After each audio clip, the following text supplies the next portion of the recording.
Alright, well, Justin got started on the downpipe. Probably just showed this. Doing an overall pretty good job. Snaking it around. It's getting pretty close to the header and all. But, I mean, it's not touching. Trying to snake it around as best we can. Or we can, we can turn this pretty freely. Position this wastegate where we want it, but also have enough room on this little guy or the other one on the backside, which we're probably not going to use, but enough room there to where it's just not getting baked for boost control. And then of course we'll have the top one here. Won't be a big deal, but it's coming together. We'll have the rest of the downpipe at least tacked up by next weekend. But what I'm really most excited about is his job on this adapter. Just basically an adapter for going from a JZ manifold to an LS throttle body. So I don't really see a lot of Supras or 2JZs running an LS throttle body. This might be one of the first, but we'll have just a generic cable that will just operate it here. And then this is just a mock-up piece, but we'll have a nice 4-inch, I guess, to 3-inch reducer, and then Justin will do a 90 down to 90 in, one single piece of aluminum pipe. Then this will go to a little catch can. But yeah, I mean, he doesn't really do a whole lot of aluminum welding, and it honestly came out looking pretty decent. Like, I don't really care what it looks like, and to me that's better than I'll ever do. Not too bad for his first time. Maybe a little porosity right there, but we're gonna have it checked. Fortunately enough, Hans is an inspector, and he can do a test on it, PMI, and make sure that it is good to go. And then of course we'll smoke test the entire system. I've got this badass smoke tester that pressurizes the system up to however much PSI that you want to pressurize it up to, and it injects smoke at the same time. So we'll take this off right here. We'll stick the little diaphragm in there. It'll pressurize all the way through the intercooler, all the way out that side into the throttle body, and it will pressurize the entire engine. So anything that we have a leak on, it's going to show, because it's just going to start bellowing out smoke. So yeah, I'm excited about this getting done. I thought it was going to be much harder than that.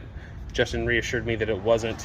It actually clears just barely this regulator, but we're going to end up moving the regulator to the back. We won't have that there. The sensor and everything will all be in the back. It'll all be hidden. So anyways, that's kind of that in a nutshell. We are going to try to finish the cold side piping and the downpipe in the next couple of weeks, and then we'll work on the exhaust. Got a nice vibrant performance. Can't see much, but it is a oval exhaust. So what we'll do is on the downpipe, we'll come off like that, and then it will transition into oval. Sorry, not an oval downpipe. It's a 3.5-inch round downpipe, but on the bottom it will transition to oval, and the rest of the exhaust underneath the car will be oval, and then out the back it will transition back into a 3.5-inch round pipe, just to the tip. So that's just for ground clearance. Since we did all this work to get the engine up high, we might as well continue on with the theme and make sure that the exhaust doesn't drag. So pretty excited about the progress we've made. Stay tuned in the future. We're getting there. It's getting closer and closer every week. Pizza deliver over here? Huh? Sorry. You what? I'm sorry. Who used to live over here? I said, do pizza deliver over here? Oh, does pizza deliver over here? Yeah, because we've been stuck under this thing since noon, and it's still pissing.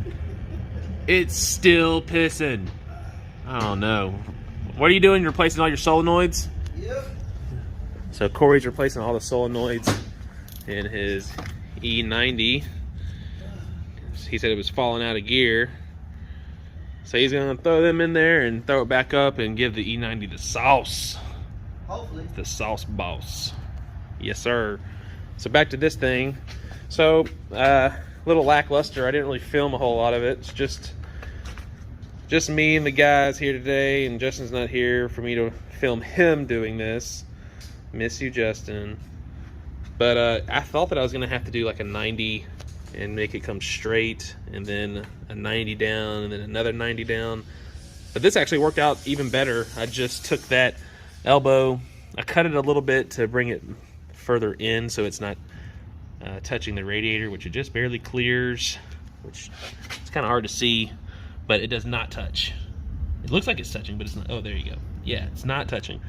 And I just cut a 90 for that. So I mean, and that 90 comes all the way up to about right there, and it goes all the way in on the other side, so that'll be perfect. I really couldn't ask for an easier setup than what we've got. So for now, the LS throttle body is gonna do its job. The cable will be, we'll run like a low car cable or something and run it over to the LS and let that thing operate how it should. But eventually we'll put a drive-by-wire throttle body on here at Bosch. But for now, we're going to use the cable driven just to get it going. And then once we reach the limitations of that, we want to do like throttle blips or rev matching and things of that sort, then we'll switch to drive-by-wire. But then again, that might require us to change to a different ECU. So who knows? We're just ready to get this thing running and driving at this point. So, but it's finally kind of on the ground. I haven't seen it on the ground in quite a while. It's been sitting over here on this lift, but and then you can really see the ground clearance now that it's all the way on the ground. Let's see if I can make this work. Can I get it? Oh, got a little light. I don't think that's gonna work very well though. I'm gonna lay on my stomach to get under here. Yeah, so there's frame rail and there's the pan. We're good. And then the exhaust is gonna be about the same. So very nice, this is working. Very excited. Got a little tacky tack on the flexi flex. Oh, I'm gonna put a little tacky tack on the 3.5 inch transition to oval for the lowy low. You know we know. All right, nice and low. Can't even really. Ooh, look at that! Look at that! Y'all see that? That is the lowness approved exhaust. The exhaust is above the pan. How did we even? That's 3.5 inch nominal. That means we can stay with the low while getting all the benefits of a 3.5 inch exhaust. Justin's got everything tacked together, a bunch of little pot cuts. It's kind of hard to see through here, but yeah, not bad at all. I'll drop it and show you all the top side, and then we'll finish up all the welds. Oh, what's this? Oh, this is not a 2JZ. that is not. It's not even a good. It has push rods. It's not even a good of what it is. It's Gen 4. Yeah, Motor. just a motor, just a little side project we got going on. Amongst everything else, rearranging the shop, because pretty soon that's not going to be there anymore. I mean, we'll still have it, it just won't be there. And that's not going to be there anymore. We'll still have it, it just won't be there. It'll be over here, and that'll be back here. And hopefully right there will be a nice, shiny new office. And maybe we'll be able to take dumps here. Hopefully. It smells like somebody took a dump in here. Yeah, well, my bad. We had Wendy's. All right, let's show the top. All right, so here's the top side. You got the pie cuts. God damn it. V-band down there for easy access. If we ever just want to dump it, it'll just dump straight under. Looks like it's plenty of clearance down there. Honestly, probably could have gone with a 4-inch. But this will do. This will do. We had to kind of snake it around right there, as you can see, around the wastegate, which is not. Yeah, it's a little close. The wastegate moves a little bit. Now it's loose on the flange, but it moves a little bit on here, and I just don't know. It doesn't move up and down whenever I have it tight, but it'll move kind of side to side a little bit, and I just don't know if that's acceptable or not. I guess we'll find out whenever we go to start it. It's just kind of strange to see that. I'm hoping that maybe Justin says it's a no-no, but hopefully with heat expansion it'll kind of bring itself together. Like, you know, whenever you have all this heat expand, these metal surfaces kind of start to bond together. So that's kind of what we're shooting for. We do have to tap the radiator a little bit because we've got this nice little 90-degree fitting on here, which Video activities in the way. wow, he's doing it now. Yeah, so the radiator, I went to go pull out the little barb fitting that was on there. This thing, thank you. See if I can get that a little bit better. Oh no, that's too much. Oh, actually, wow. We brought the threads with it. Yeah. Everything we there take out go. of this thing takes the threads with it. Yeah.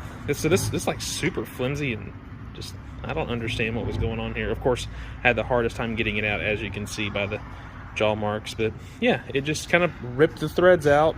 So we're trying to go and do it one last time. Otherwise, it's TIG welder time. We're completely fucked. I hope not. So we tapped it. Yeah, we did. Yeah, we did. Remember that thing we were talking about, how we just kind of eyeball things and it just barely fits? Have another win here. Just barely. It didn't barely fit at all. We had to make it fit. Well, okay, so we had to, yeah, I'm not lying. I mean, it had a little bit of, just a bit of a modification right there. It had to grind down the top nah, not a lot, just a little bit. So that this could turn, but I mean, it gives us the swivels, nice and easy. All this is a overflow. I mean, it's just going to go into a catch can, so it's really kind of overkill for what we're trying to do. But It's the fanciest catch can ever. I mean, it Might even fits rework. it fits so good. It fits so perfect. So, anyways, that's done. Exciting.